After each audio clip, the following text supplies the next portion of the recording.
물질과 힘, 단위.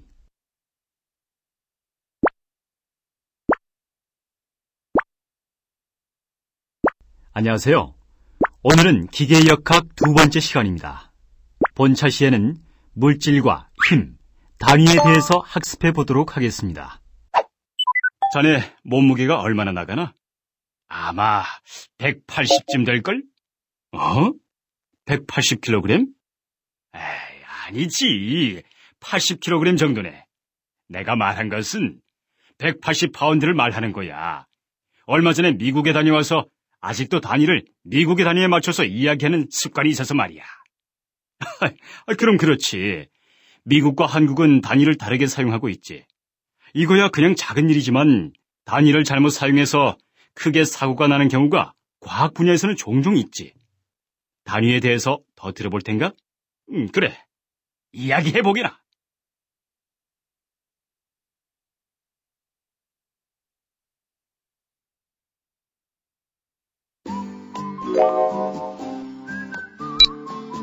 본차 시의 학습 목표는 다음과 같습니다. 첫째, 물질이란 무엇이며 어떤 상태로 존재하는지 설명할 수 있습니다. 둘째, 각각의 상태에 작용하는 힘에 대해 이해하고 설명할 수 있습니다. 셋째, 단위의 개념을 설명할 수 있습니다. 이번에는 물질에 대해서 학습한다고 하셨는데 물질에는 어떤 것이 있습니까?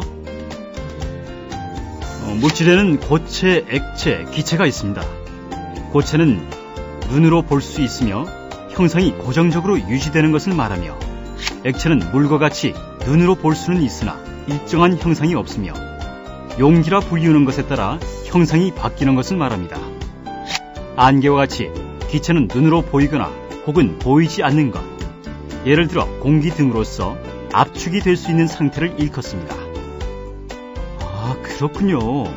또한 단위란 어떤 것입니까? 단위는 어떤 양을 측정할 때 표준을 정하여 나타내는 것으로, 예를 들어 두 사람이 서로 내가 가진 돌이 더 크다고 주장할 때 서로를 비교할 수 있도록 일정한 기준이 되는 것을 정하여 비교가 가능하도록 한 것을 말합니다. 본차 시의 학습을 통해서 위에 설명한 내용을 상세히 알아볼 수 있을 것입니다. 지금부터 사전평가를 실시하여 여러분의 학습 준비도를 측정해 보도록 하겠습니다. 준비되셨나요? 평가를 시작해 볼까요?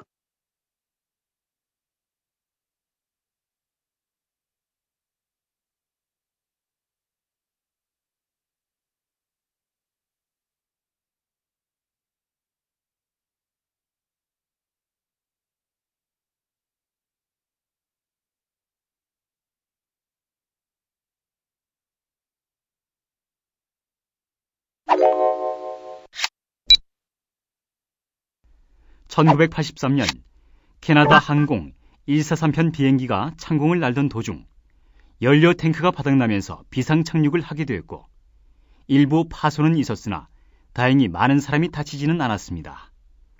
왜 이런 일이 생겼는지에 대해서 아시나요? 기체 고장이었나? 잘 모르겠는데요. 왜 이런 일이 생겼는지에 대해 알아본 결과 단위를 잘못 사용하여 이러한 큰 사고가 발생했습니다.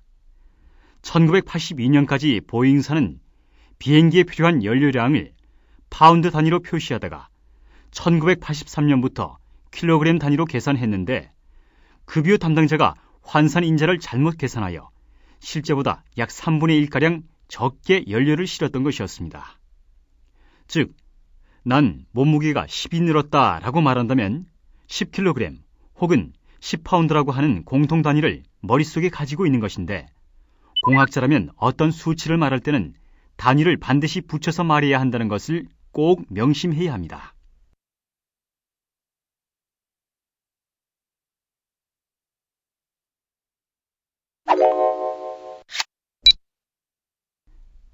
다른 한 사례를 볼까요?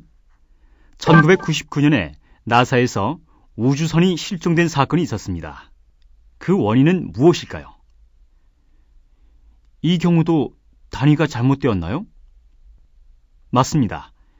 1999년에 나사에서도 두 팀이 공동으로 일하던 중 한 팀은 국제 단위계를, 다른 팀은 미국 관습 단위계를 사용하여 우주선의 비행 궤적을 잘못 유추했고 결국 우주선의 실종으로 이어졌습니다.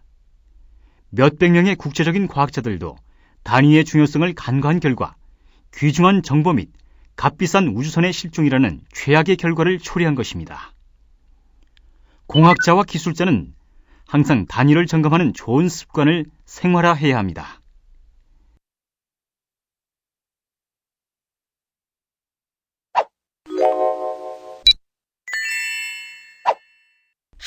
이제 본격적인 학습을 시작해 보도록 합시다. 물을 통해서 액체, 고체, 기체 관계에 대해서 알아보도록 하겠습니다.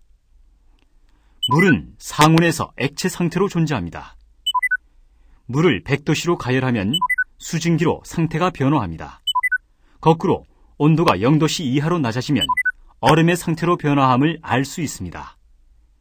기계역학에서는 세 가지 상태 모두에 대하여 다루게 되므로 세 가지 상태에 대하여 이해하고 있어야 합니다. 이 세 가지 상태는 온도와 압력에 따라 서로 변환되며 이를 그림으로 나타내면 다음과 같습니다.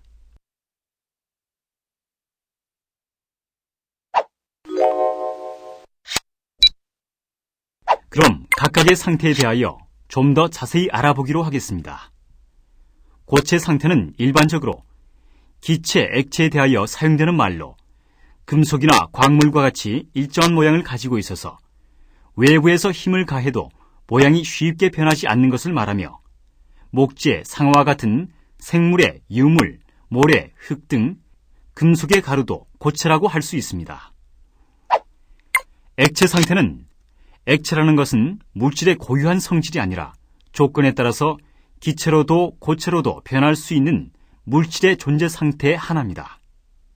고체에 비하여 상온에서 액체로 존재하는 물질은 많지는 않습니다. 물이나 기름 등이 그 예입니다. 고체와 달리 기체 상태는 일정한 모양과 부피를 갖지 않으며 액체처럼 유동성은 있으나 용기 전체에 확산되고 액체보다 훨씬 압축되기 쉬운 상태에 있는 물체의 상태를 가리킵니다.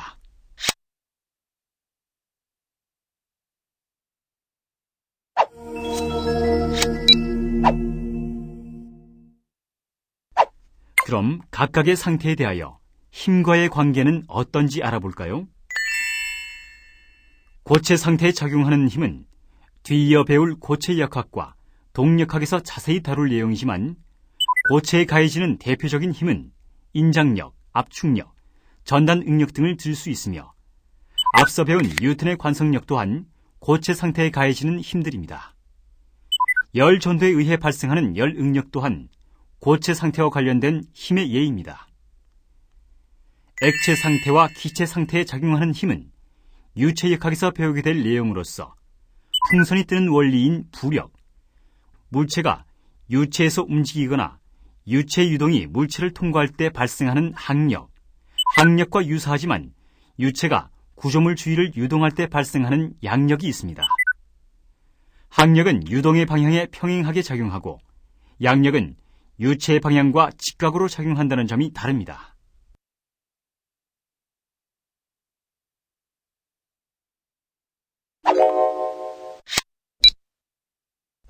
기계역학을 공부하는 엔지니어나 기술자들은 일상 작업에서 계산을 수행하고 문제를 해결함에 있어서 숫자에 능숙해야 하는데 물리량을 표현하는 데는 숫자뿐만이 아니라 숫자가 의미하는 것을 제대로 전달할 수 있어야 합니다.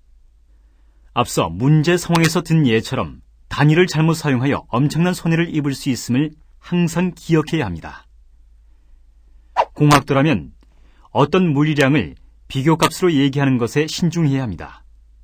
즉, 김철수 씨가 어떤 실험을 수행한 후 입안 측정값으로 1cm를 얻었는데 이 값은 너무 크다고 말했다면 올바르게 표현한 것이 아닙니다. 무엇이 잘못된 것일까요? 크다, 작다와 같은 비교를 나타내는 용어를 사용할 때는 항상 기준 혹은 비교의 대상을 염두에 둬야 합니다. 1cm라는 길이는 1m 길이의 봉을 기준으로 1%에 불과하지만 10cm 길이의 봉에서는 10%에 해당하는 길이가 되기 때문입니다. 또 하나 유의해야 할 것은 유효 숫자입니다.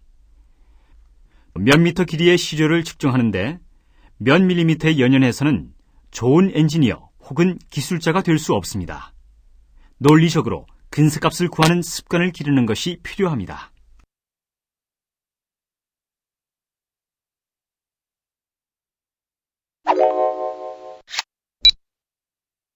단위는 사람들 간에 정해진 약속이며 기준입니다.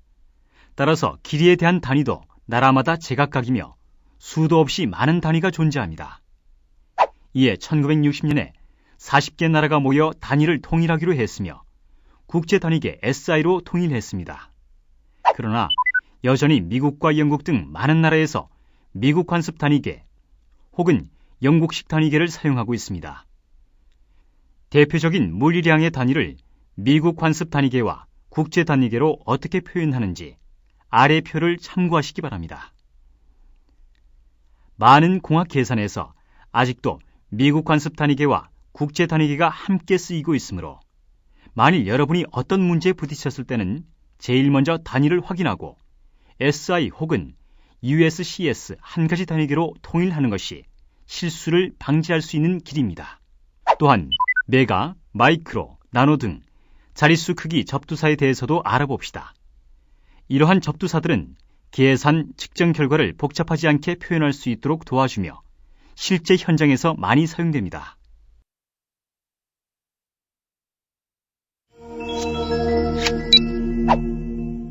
단위에 포함되어 있는 중요한 점 하나는 단위 속에 수식이 들어있다는 것입니다.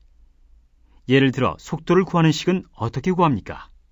또 속도의 단위는 무엇일까요? 식과 단위 사이에는 어떤 관계가 있습니까? 함께 살펴보겠습니다. 속도의 단위는 미터 퍼 세크인데 이를 다음의 식에서 구해보면 거리의 단위는 미터이고 시간의 단위는 세크이므로 속도는 거리 나누기 시간으로 미터 퍼 세크의 단위를 가지게 됩니다. 힘의 단위는 뉴턴 혹은 킬로그램 곱하기 미터 퍼 세크 제곱입니다. 힘을 구하는 식은 어떻게 구합니까? 뉴턴의 제2운동법칙 기억나시죠? 그 식에서 힘의 단위를 구해보면 질량의 단위는 킬로그램, 가속도의 단위는 미터 퍼 세크 제곱이므로 여기서도 단위를 살펴보면 식을 유추해낼 수 있음을 알 수 있습니다.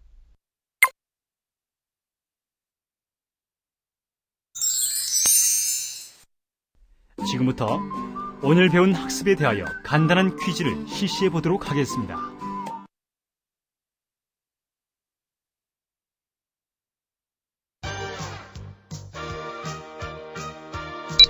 물질은 물질을 구성하는 상태를 의미하며 고체, 액체, 기체 세 가지 상태를 가질 수 있다는 것을 이제 확실히 알겠습니다. 맞습니다. 물질은 물질을 구성하는 상태를 의미하며 고체, 액체, 기체 세 가지 상태를 가질 수 있습니다. 그리고 단위는 수치로서 양을 나타낼 때 비교하기 위해 정하는 기준을 의미하며 국제 단위계 SI와 관습 단위계 USCS 두 가지로 정의되어 있으므로 공학자는 항상 단위를 붙여서 이야기하고 단위를 점검하여 실수를 하지 않도록 습관화해야 합니다.